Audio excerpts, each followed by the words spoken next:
Hello guys and welcome to Tech Tricks tutorial. Today we're going to talk about how to send link on Monopoly Go. It's a step-by-step guide to follow easily. And don't forget to hit the like and subscribe button. So to find the link here in Monopoly Go is pretty simple. All you have to do is launch the application in your Android or iOS devices and you head on to your Monopoly Go. So here you will see you have your wins, your build, your albums, and your friends.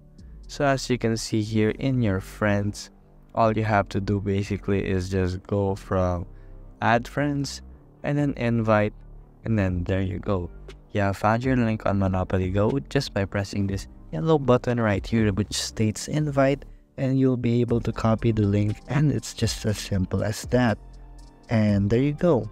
So again, to find this is pretty simple. You just head on to your friends and then you go to your invite, and then here just press the invite and you copy the link, and there you go. So actually from there you will have a milestone for inviting friends, 10 friends to be exact. You'll have 20, 60, and 100, and you'll also get a free token if you'll be able to invite 10 friends in Monopoly Go. And there you go guys. So that is how you send the link on Monopoly Go and copy the link.